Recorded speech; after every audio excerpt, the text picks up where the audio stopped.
আসসালামু আলাইকুম, সবাই কেমন আছেন? আমি আসমা, আপনাদের আসমা আপু। আপনারা সবাই জানেন আমার ফুডকার্টে হাঁসের মাংস 5 পিস থাকে মাত্র 250 টাকা করে, যেখানে থাকে 3 পিস সলিড মাংস, 2 পিস গলাগিলা পাটনা।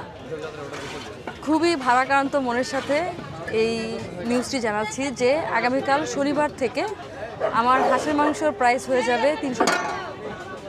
আমি যদিও চাইনি, আমি চেয়েছি 250 টাকার ভিতরেই যাতে আপনাদেরকে সবসময় ভালো একটা কোয়ালিটির খাবার দেওয়ার।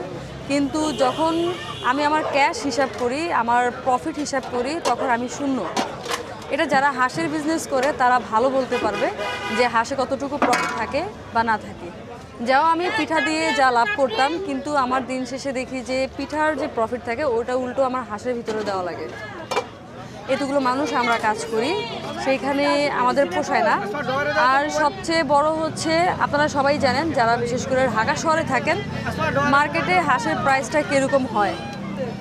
মার্কেটে যেমন গতকালকেও আমি হাঁস কিনেছি আপনার 780 টাকা করে, দ্যাটস মিনস প্রায় গাড়ি ভাড়া সহ 800 টাকা করে পড়ে যায়। এটা হিউজ একটা অ্যামাউন্ট, যেখানে সর্বোচ্চ গেলে 3 প্লেট, 2.5 প্লেট, 4 প্লেট এরকম মাংস হয়, যেটা আমাদের জন্য অনেক লসের একটা ব্যাপার। তো যারা আমার শুভাকাঙ্ক্ষী আছেন তারা অবশ্যই আমার এই যে নতুন যে সিদ্ধান্ত নেওয়া হাঁসের দাম বাড়িয়ে 300 টাকা করা, এটাকে সাপোর্ট দিবেন।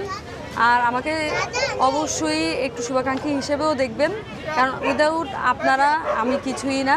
তবে অবশ্যই যেহেতু বিজনেস করব, প্রফিটের কথাও চিন্তা করতে হয়, কারণ যেহেতু আমার আন্ডারে প্রায় 12 থেকে 15 জন মানুষ কাজ করে, সবার স্যালারির ব্যাপার আছে, অনেক খরচ। আমি রাস্তায় বিজনেস করতে পারি, কিন্তু প্রতি মাসে এই রাস্তাতেই আমার 30-40 হাজার টাকার উপরে খরচ হয়ে যায়, 40-এর কাছাকাছি পড়ে যায় রাস্তাতেই।